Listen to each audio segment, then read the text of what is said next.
All joint palms.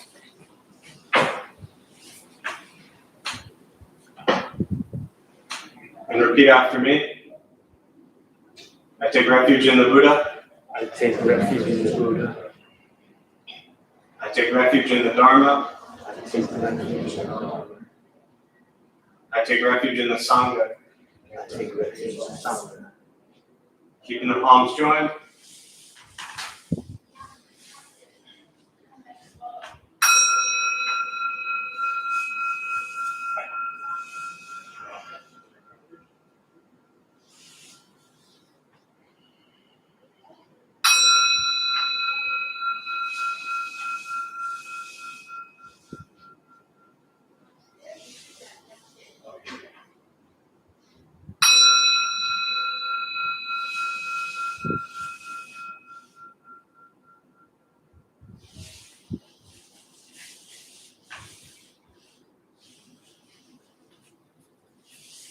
Put the palms down.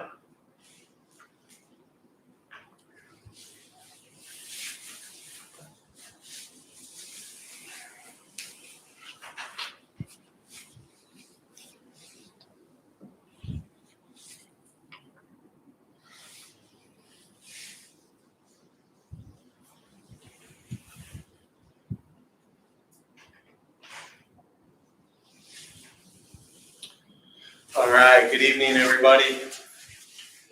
Good to see you all here. Welcome back. Welcome to those who are new, here for the first time. Clearly you were lost and somehow ended up here. I'm guessing you two are together. Okay, just making sure. This practice is really difficult. And often people get this maybe illusion or idea in their head that Buddhism is about something else. I talk about this a lot, but I just, as we've reopened here, I'm just bringing it back to hopefully the forefront of people's minds, and also for those who may be, potentially brand new to the practice, that this practice, this path is really difficult. And it's important to remember that our lives are filled with challenges every day, small challenges to great challenges. And when we find ourselves in a situation of conflict or difficulty, we're often looking for the thing to fix it.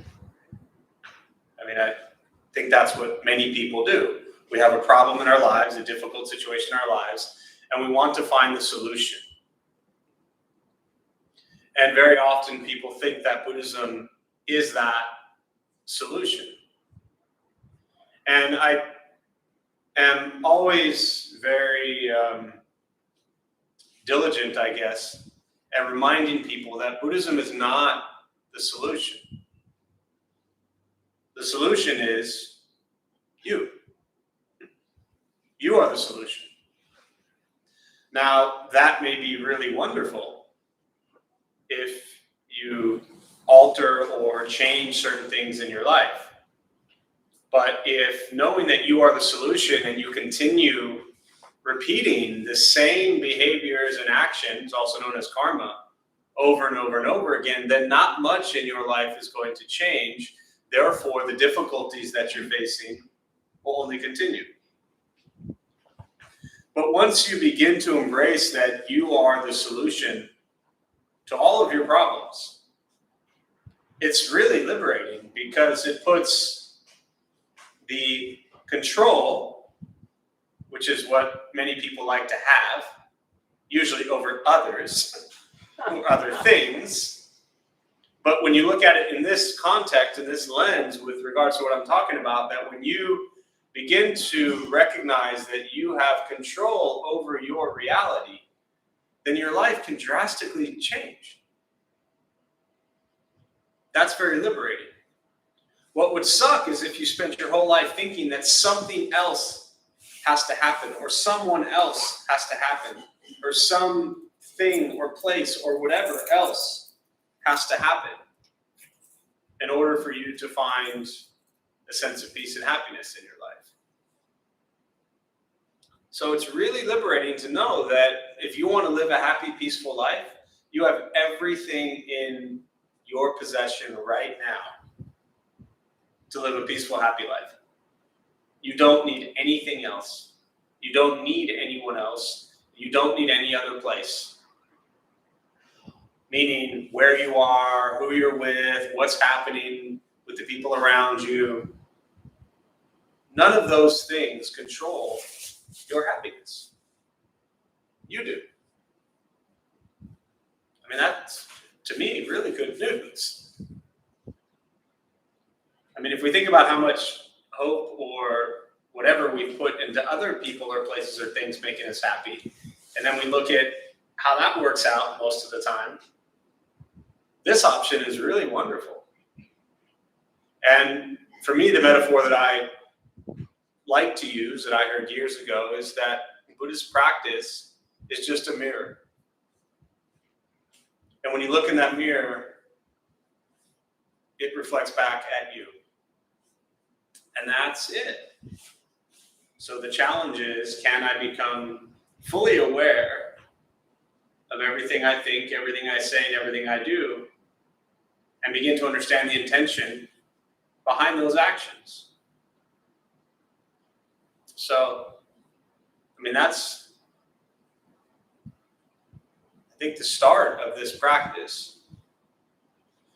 And if you start there and work on that for the next 20 years, then you'll be fine. That's it. Just maybe 10. Some of you are a little further along than others, But 10 to 20, you'll be all right. So, with that, we'll go ahead and start the meditation practice. There's a couple things I'll tell you before we begin, especially for those who might be new. Nothing's going to happen to you. Right? You're not going to float away. You won't have any mystical, magical experiences. The mind that races all day long is not going to shut off. You won't think nothing. Often people think meditation is about thinking nothing or going blank. Your mind is going to continue to race. Just recognize it. And as I say things periodically, use that to bring your attention back to sensation of breath. Don't expect anything. If you're sitting there waiting for grand aha moments or rays of light to shine out of your forehead, you're going to be really disappointed when we're done here. All right, you're just going to sit and breathe, and whatever madness you came in with, it's going to be sitting there right with you this whole time. So enjoy that madness. Posture, you just want to be comfortable. If you're on the cushions, often it helps sliding to the front third, pushing the stomach forward. Allows the back to straighten slightly. Shoulders are relaxed. Hands can be on the knees or in the lap, whatever's comfortable. If you're on a bench or a chair, you're also just trying to sit up straight. You want to be comfortable. Don't worry about how you're sitting or what you look like or if you need to move. If you need to move, simply move. Movement doesn't mean you're a bad meditator. It just means your leg hurts. So simply move your leg or scratch your arm and then come back to stillness. Okay? I will guide us as we begin. Settle in a little bit of silence. And we should be done by about midnight. Not sure what she told you. It's only fun with new people.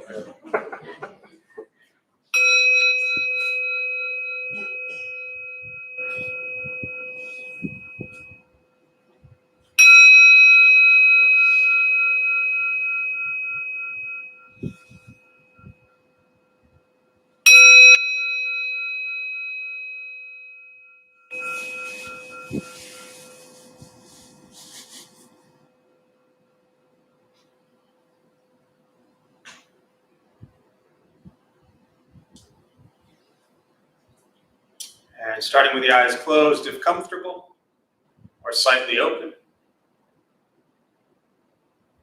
Mouth is open or closed. We'll start with taking 3 deep breaths, slowly.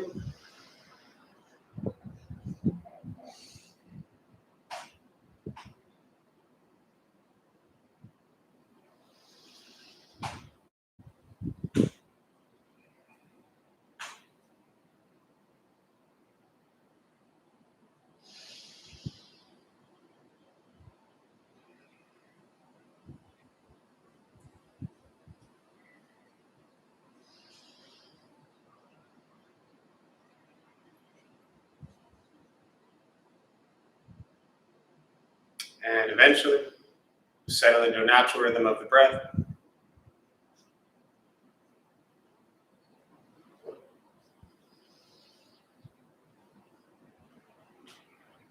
Start with gently guiding the attention, focus to the stomach or chest.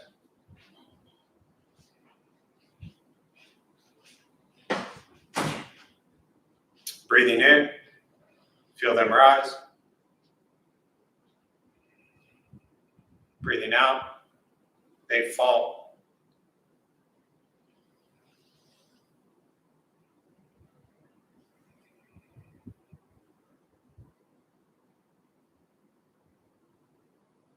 Simply going to continue this practice, observing sensation of breath.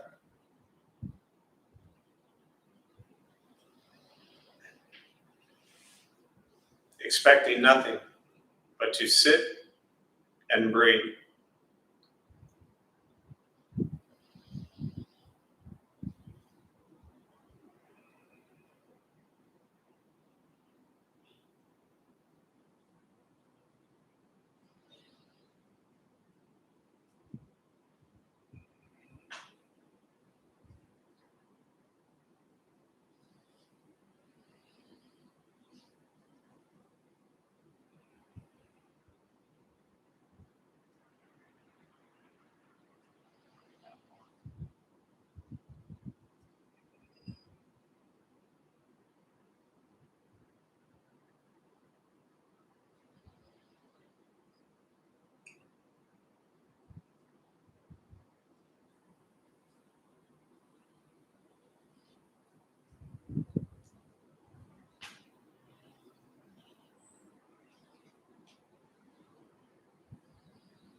As the mind wanders, lost in thought,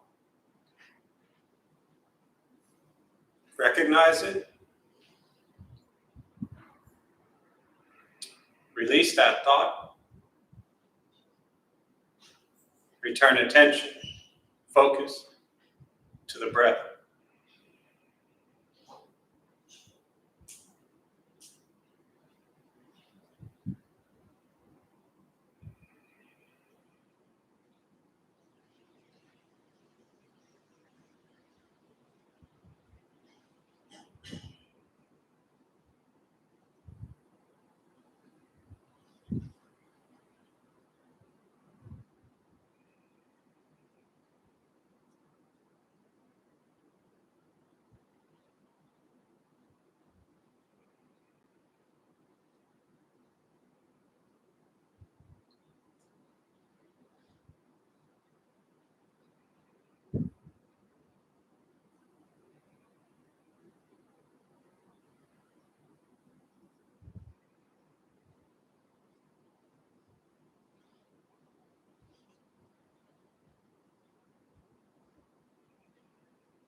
letting go of expectations,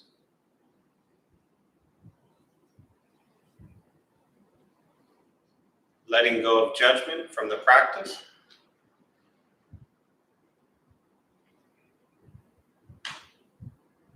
Just sitting, breathing.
Where's your mind?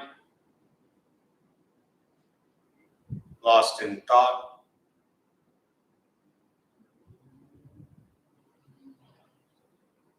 Release that thought.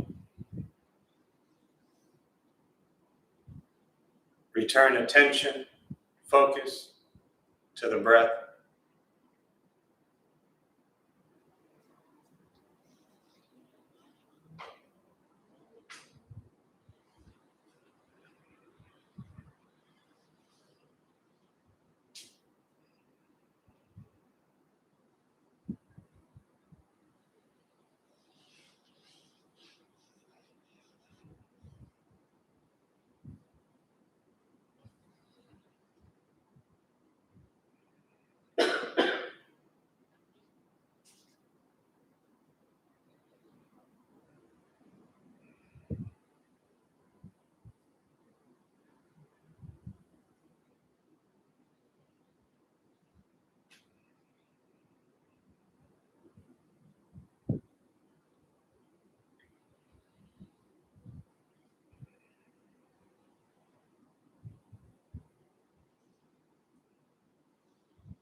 Keeping the mind alert.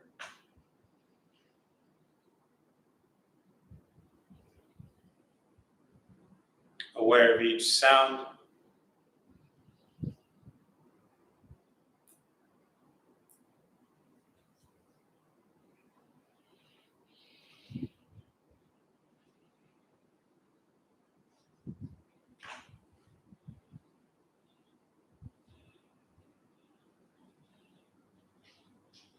Each thought.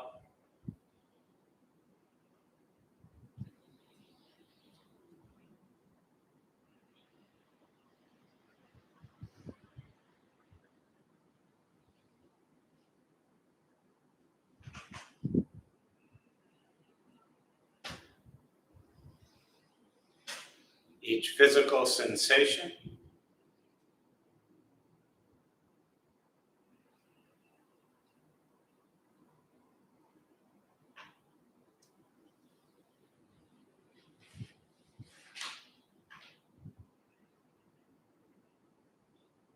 Yet concerned with nothing but sitting, breathing.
And with the body still, rested,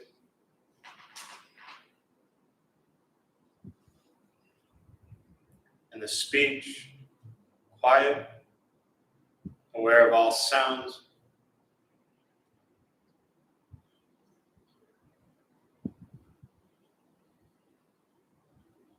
And the mind learning to settle.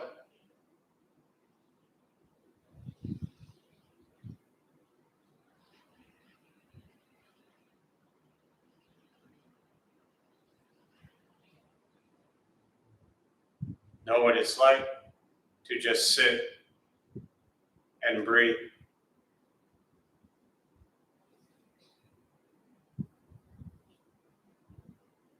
Knowing with each breath, there's nothing else to do. Nowhere else to go. No one else to be.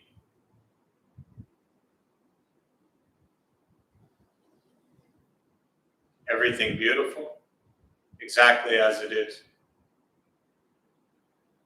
Sitting, breathing.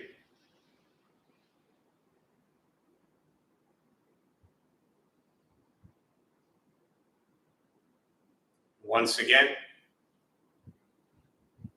taking 3 deep breaths, slowly.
And as you slowly open the eyes, slowly beginning to move. Most important, with the practice of meditation, is to recognize how you feel now, immediately after. Compare this to how you typically feel throughout your day. Recognize the difference, if there is one. Ask yourselves how you prefer to feel every day for the rest of your life.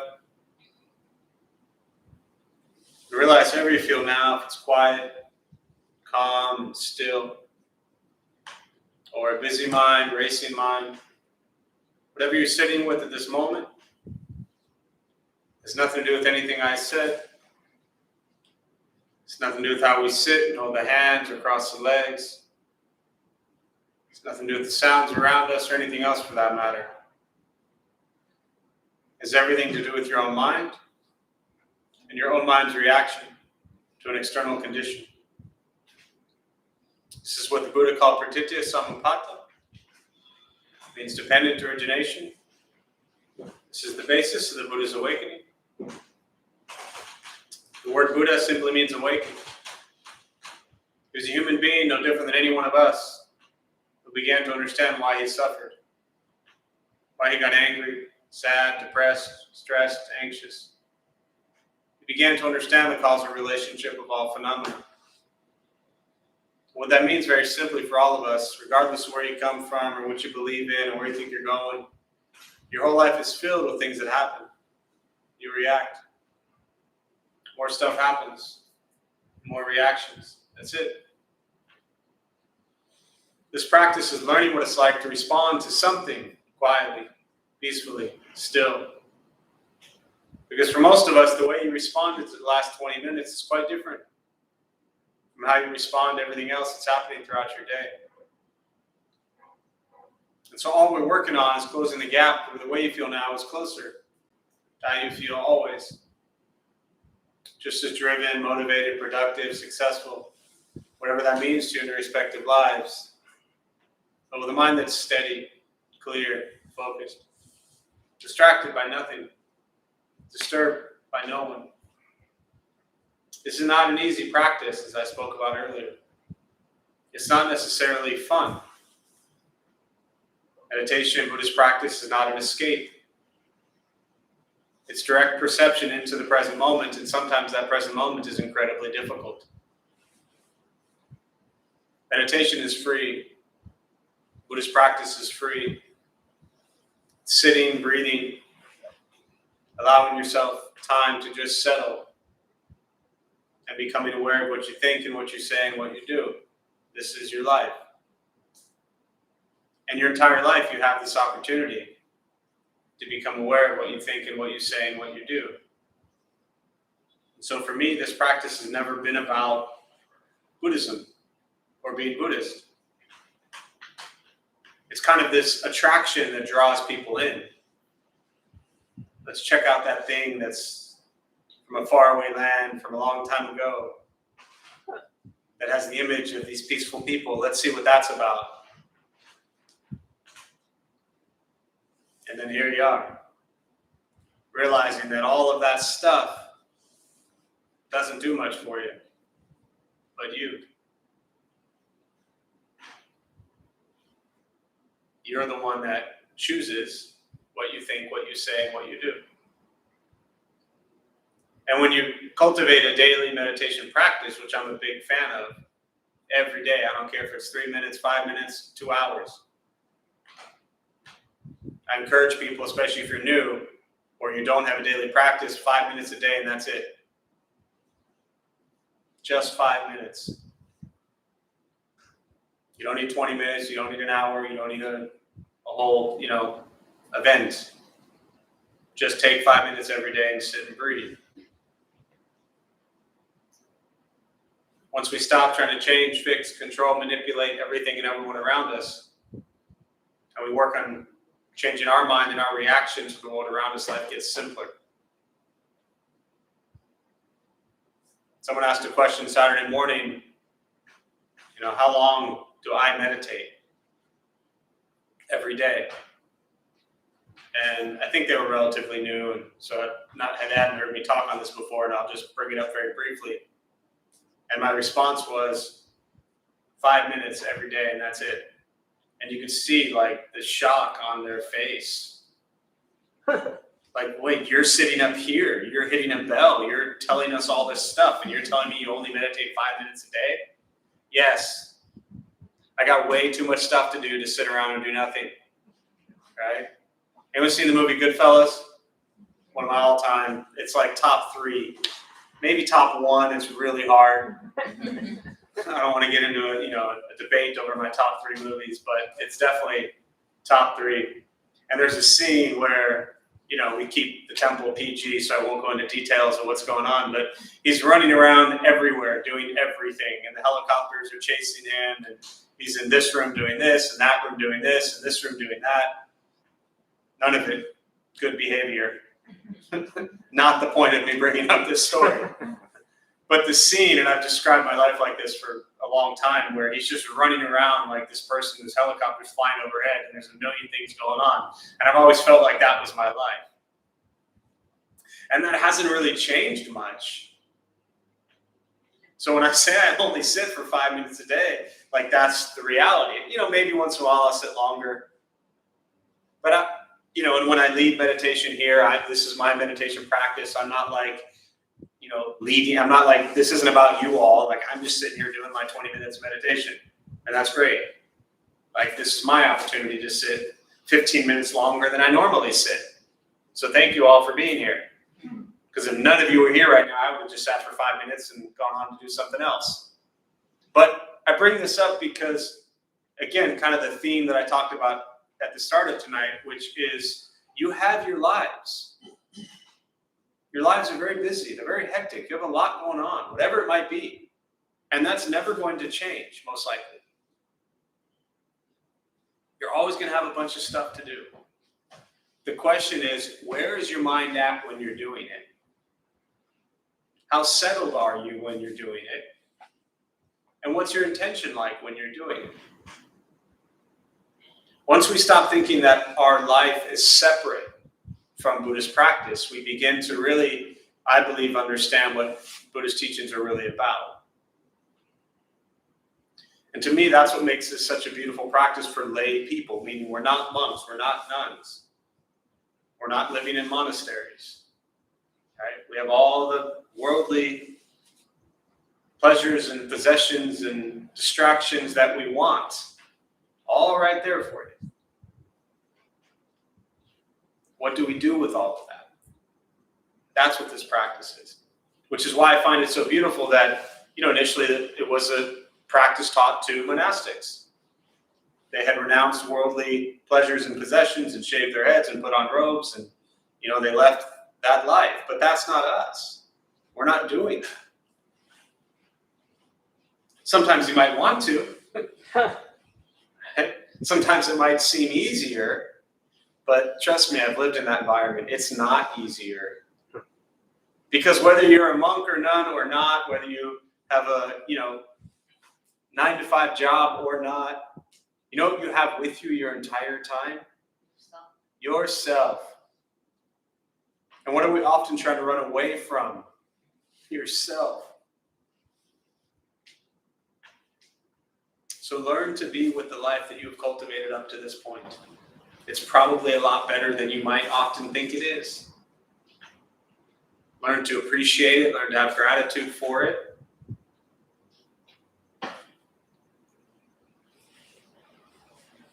And do your best to sit for 5 minutes every day and allow the dust to settle once in a while. Don't make Buddhism like this thing that you feel you have to, memorize a bunch of stuff or read a bunch of sutras as if that's going to change your life. Last thing I'll say, and then we'll open up to questions. Someone said to me the other day, they were getting something, and they said, "Jeff, you've saved me so much money." And I said, "How's that?" And she said, "You told me to buy a book, and you said it's the only book I ever need to read." And since that time, I say that to everybody, really, but not everybody always listens to me. That's normal, right? And since that time, she'd never purchased another book. The point of this is you could pick up like 30 pages of Buddhist texts. That's it. But if you don't do any of it, if you don't put any of it into your life, then it doesn't matter. Buddhism has that attraction because it's different. But being nice to people is not different. We've been told that since we were 2 years old. Learning to have compassion and kindness towards others, that's not new. Right? Learning to have forgiveness for yourself and others, these aren't new things. But because it's packaged in this thing called Buddhism, we're like, yes, I'm all in. I want to work on this kindness stuff. As if we hadn't learned that already. So I'm a fan of Buddhism because to me it's kind of like this thing that's all packaged nice and pretty for it to attract us when we're newer to it. And if we didn't listen to parents or friends or whoever else has been telling us to be kind and nice all these years, and we come across some Buddhist thing and that's going to be the thing that's going to tell us to be nice and we're going to listen to it, then great. I'm a fan. That's what happened for me. That's my journey. I didn't listen to anything else, and all of a sudden you come across something totally foreign that has lots of languages and cultures attached to it, and you're like, that's the thing I want. That's going to change my life. So it's where a lot of us start, but then it's on you. So with that, I'll just open up to questions. I always prefer really just to respond to questions, thoughts that are on your mind, meditation, Buddhist practice, anything you're sitting with, and I'll use the rest of the time tonight to address that.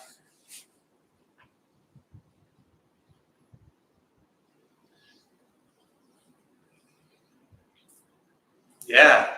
Okay, I'll ask the question I was going to ask Saturday, but I was really shy. In our everyday life, when we're having a moment of, like, some of us have panic attacks or anxiety, especially if you have like PTSD, how can we use the sitting meditation techniques in the moment where we're already like all activated? Yeah. We just come in here calm and we sit, like, you're already like in this kind Right. So just to repeat the question for our millions of YouTube followers or anyone in the back that didn't hear it, it's not really a million. You're too fun.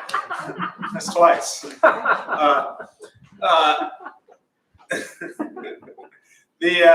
Just to repeat the question for those who didn't hear it, how in our daily life, if we're having like a panic attack or anxiety and we're really just like freaking out, I added that part, you didn't say that. How can we use the practice of meditation just to kind of come back to this present moment and help keep us calm? Is that it? Okay. So a couple things.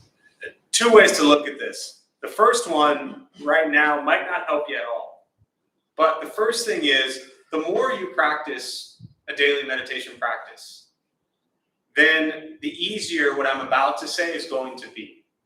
So if this is not just for you, but for anybody, if meditation is a thing that you're only doing once a week, and once a week you're going to your meditation thing at the Dharma Bum Temple and you're getting your 20 minutes of meditation in, and you do that once a week or once every few weeks, and then 3 years go by and you're still getting triggered and like pissed off at every little thing, you're going to have to put more effort. Again, I'm not talking about you, just in general, more effort into it.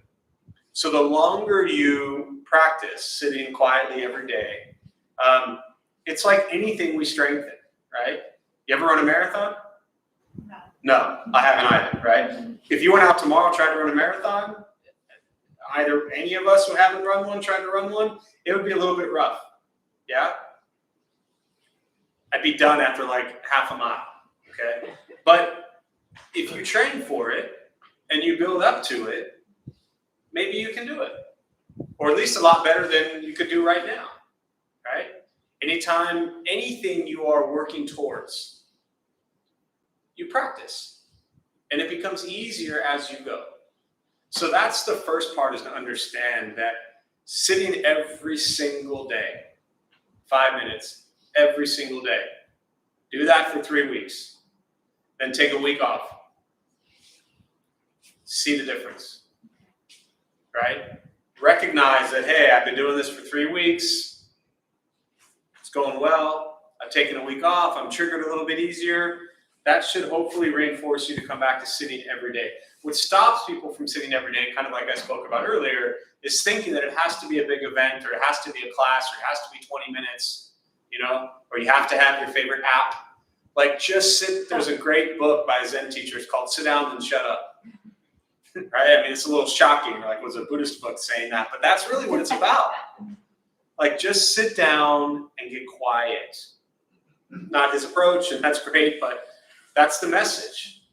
So do that every single day for 5 minutes for the rest of your life after you take your week break, right?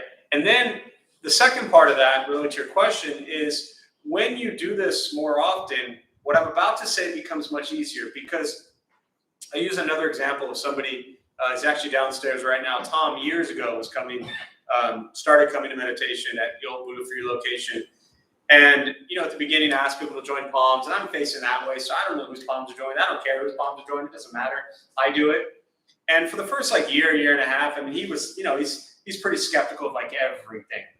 You know, 8 years later, he's still here, but he's, like, against everything, you know. And so for, like, a year and a half, he would not do this. Like, he thought he was joining the whatever by doing this, you know. And then a couple years go by, and I was babbling on something, and he shared a story, and he said, you know, when I first started coming here, that was like really weird to me. And then I was at work one day, and I was starting to have a panic attack.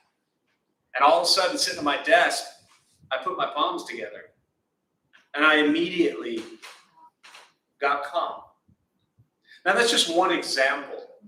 But what it goes to show you, what you're really working on is getting your mind back to a place where it is when you're doing your meditation practice. And certain things trigger that. For him, that worked. right?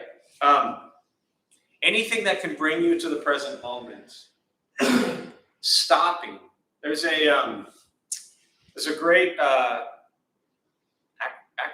Is that when you have like letters that mean something, right? Yeah, acronym. Okay, acronym for this. It's called SOBER. All right. I think John Kabat-Zinn maybe invented this or created this. Doesn't matter. But in moments like this, sober. The first thing he said is stop. Just whatever you're doing, just stop. Right. Second thing is to observe. Observe what's going on. What's going on is whatever it is, but it's something you don't like. It's your heart racing, it's your panic, it's your anxiety, you're at your desk, you're in traffic, right? Whatever. There's something going on. So observe what's happening, right? And then breathe. Take a few deep breaths. This is important. Stop, observe, and then just breathe. Take some deep breaths. The E is to expand. Expand to recognize that life is much bigger than that one moment. I've been doing meditation in prison for about 20 years. And every single person will tell you, almost every single person will tell you, if I had just stopped for one more second before I did what I did, I wouldn't be spending the rest of my life in this place. We are triggered so easily, and the little things just make us snap. So if we expand and we begin to recognize, hey, my life isn't probably not going to end over this thing that I am freaking out over. And then the next one is to respond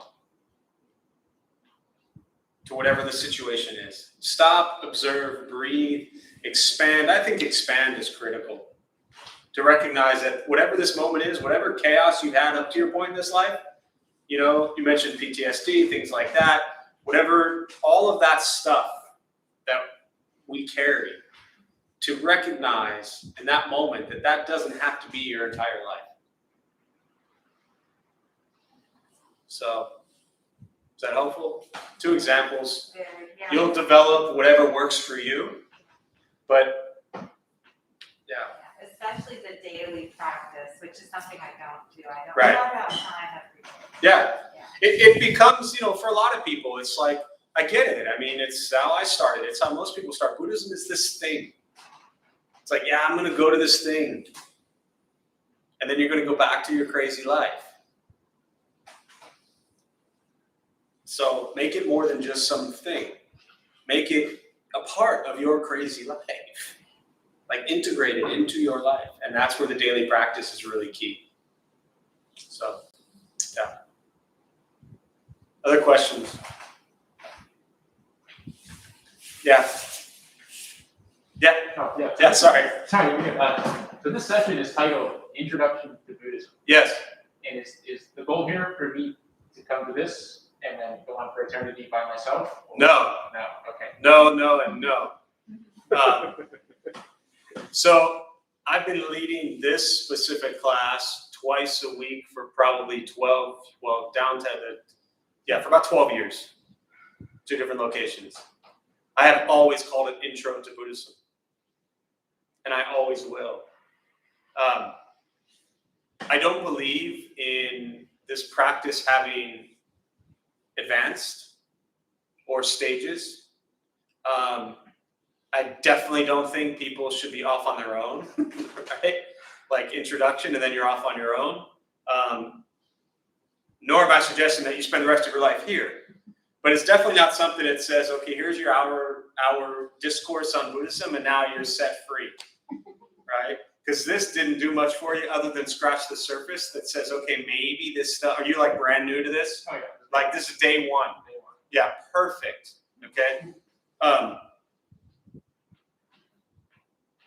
Just trying to decipher which direction I want to go in first and sum it up so I can answer all of your questions about Buddhism in 3 minutes.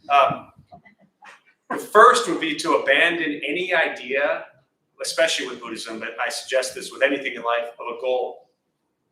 Now, I'm not saying that you drop out and do nothing the rest of your life.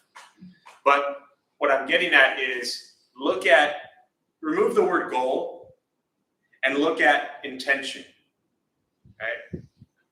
My intention with Buddhist practice is, and you can fill in that blank, it's different for everybody, but something led you here tonight.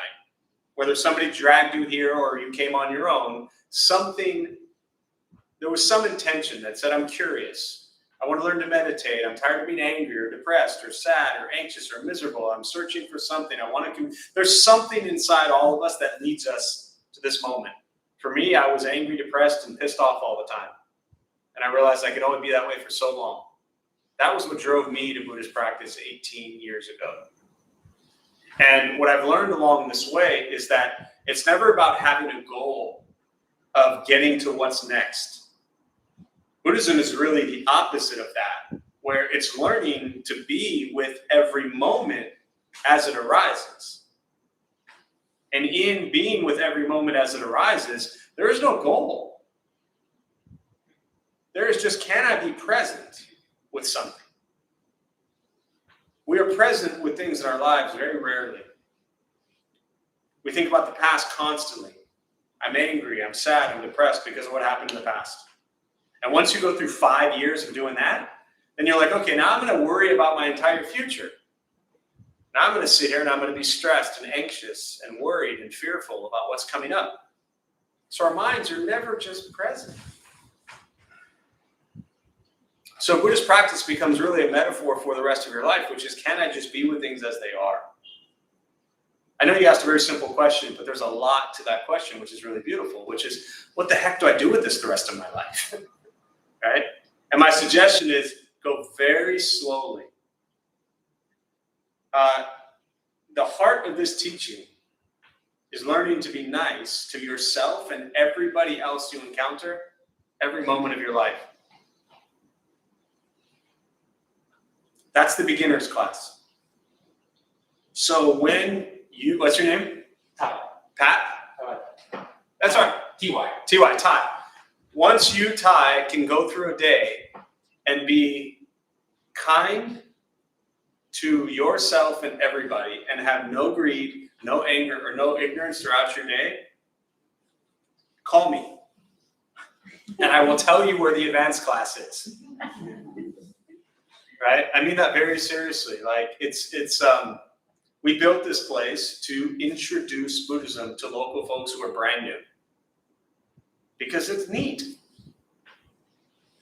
But what's really neat is learning to be in love with yourself and have compassion and kindness for yourself and to be forgiving towards yourself and to work through your own greed, your own anger, and your own ignorance. That's what's really neat. And that's what Buddhism is really all about. Because if we can practice that, right, who benefits from that? Everybody, you know? So does that help? Yeah. Yeah.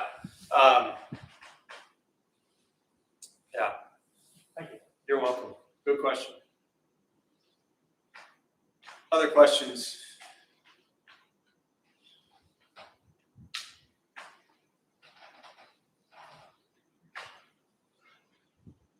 Oh, and I mentioned intention earlier, just to follow up on that briefly, is from really Buddhist teachings, what you're really looking at is when we explore our day-to-day life and we begin to explore what we think, what we say, and what we do, what is our intention behind that? That's really what's important, right?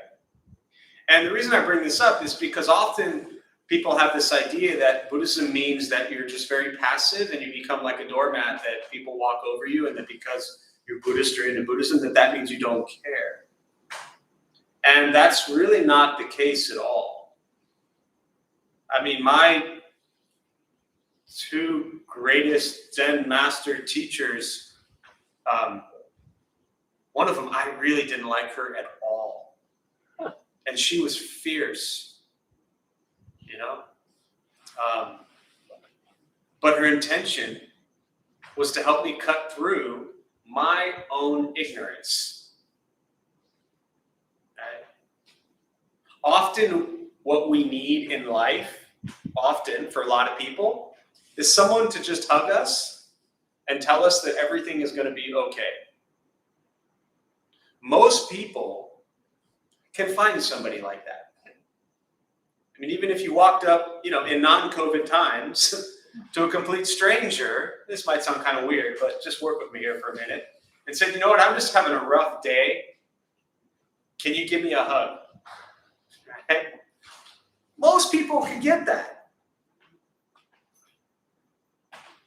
What Buddhism has been for me has been like the sword that cuts through my anger, my greed, my ignorance. That's not easy to get. And so for me, I've had teachers along the way that have done that. And that's what I needed most. The hugs, they're all over, they're out there. But for someone to actually call you out on your own crap, and that's what Sangha, that's what community really is people that can actually just be honest with you and say, you know what? This is your crap. Stop dumping it on everybody else. Because they don't need it. They don't want it. The fortunate thing is there's endless amounts of unenlightened people sharing Buddhist teachings. And there are endless amounts of approaches to take with Buddhism. So each person can kind of find what approach works for them. But the intention can be pretty sharp, pretty harsh. With, the action can be pretty harsh, but the intention could be really beautiful. So, anything else before we close? We'll do one more question if anybody wants.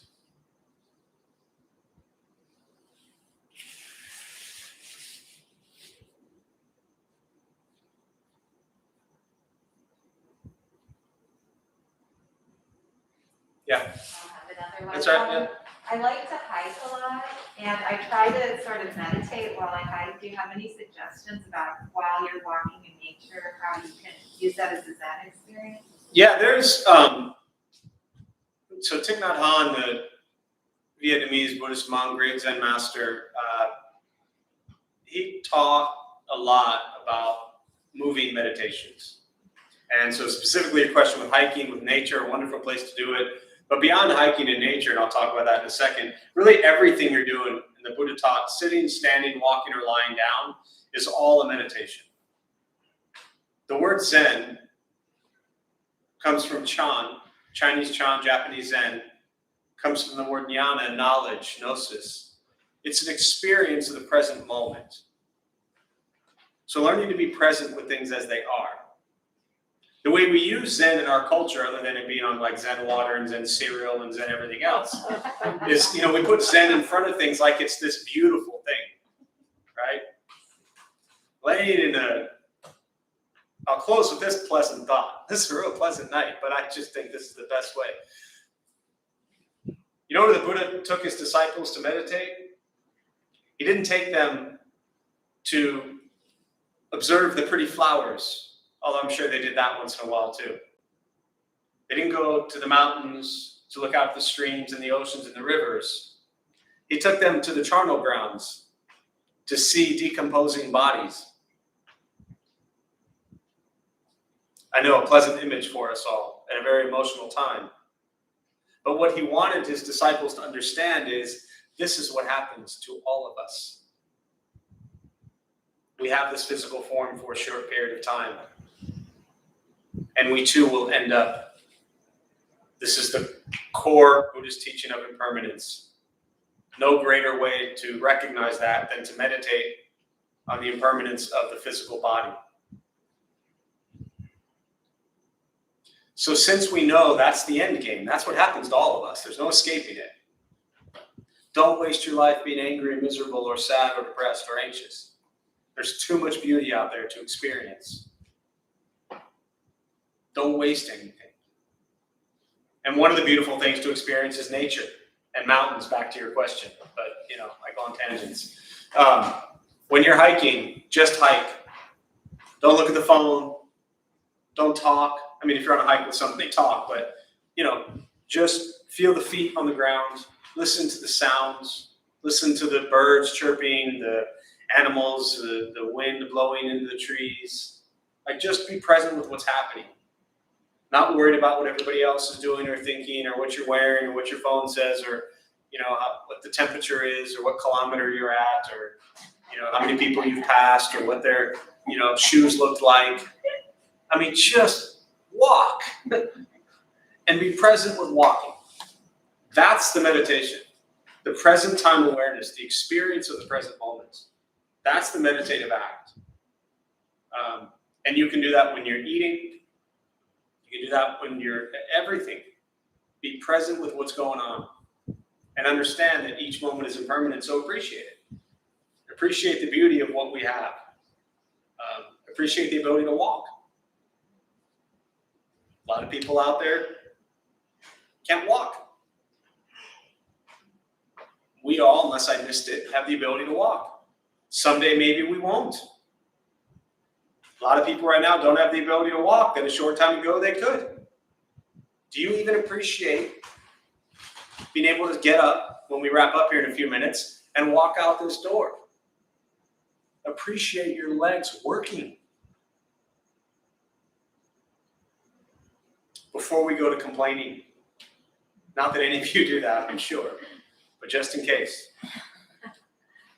So if all of our legs work when we get up and walk out this door, then appreciate that. That's the beauty. Because we don't know how long we'll have that. So, does that help? Yeah. Thank you. All right, good. So we'll close on that. We'll join palms if you'd like. We'll do a transfer of merit. May any merit gained from this practice be transferred to all beings in all directions. May all beings be at peace. May all be free from suffering. May the merit also be transferred to the more than 4 million lives that have been lost during this pandemic, and to the family and friends of those who still suffer today. May they all be at peace. May we all be at peace and free from suffering.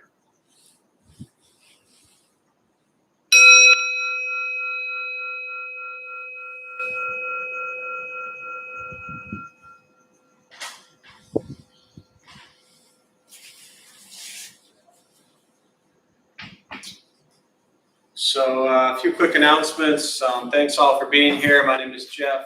I'm a Dharma Bum.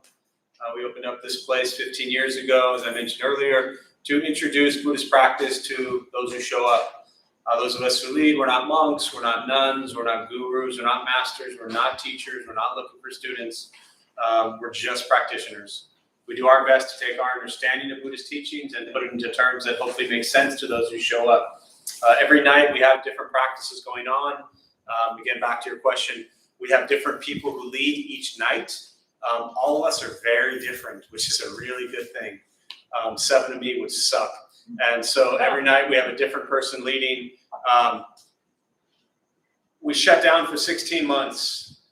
We opened up about a month ago at a very limited basis. So we've capped everything, we limit everything. We used to see probably 600-800 people a week through this place. And now we make sure that everything stays very small and comfortable for us to be here comfortably. So we appreciate you following the restrictions, the seating guidelines. That's why I asked for you together, the masks and things like that. It allows us to open comfortably. None of you would want to be sitting 4 people to a queue banging next to a bunch of strangers. So some classes are in person Tuesday night. Wednesday night, Alex leads a very beautiful, gentle, metta, loving kindness practice. And Thursday, Travis leads called Dharma Bum Basics, and he does a discussion and a meditation as well. Saturday morning, I do the intro class as well. And then our recovery sangha we built the last 10, 11 years. So battling addiction, drugs, alcohol, whatever it might be, Tuesday night and Sunday morning. Tuesday night right now is downstairs, Sunday morning is up here. So that's what we've got going on in person. Everything else is virtual. When we went online 16 months ago, 17 months ago, we just recreated our entire schedule virtually, whether it's Zoom or YouTube. So if it's not happening here, for the most part, it'll be online. We also, Monday through Friday, the temple is open Monday through Friday, 8 a.m. and 8:30 a.m. We do a silent sit. Usually a handful of people come in, sit 8 to 8:30, 8:30 to 9. You come in for one, you come in for both, whatever. And then the temple closes all day, and then it opens again in the evening when we have classes. Buddha for You, same thing, very limited hours, Saturday and Sunday, 12 to 3, and then for an hour before class, we open up. Other than that, I don't think anything out of the ordinary to announce. So I appreciate y'all being here. I'm really grateful to everyone who shows up and being respectful of just the current situation. So I appreciate it. Yeah, sure. Do you have the RSVP Wednesday, Thursday? Saying, oh no. So the only class we have RSVP for Tuesday night, Saturday morning, and the Tuesday night recovery. Everything else you can just show up as you are with the mask on, and you're good to go. Once we scan you at the door and take your social security card, you're fine. Yeah. Question. Are you doing the garden, the cleanup? So Saturday from 12 to 2, always welcome to work out in the garden and clean up there. Absolutely. It's just kind of an ongoing thing. Yeah, definitely. So thank you. Thank you all.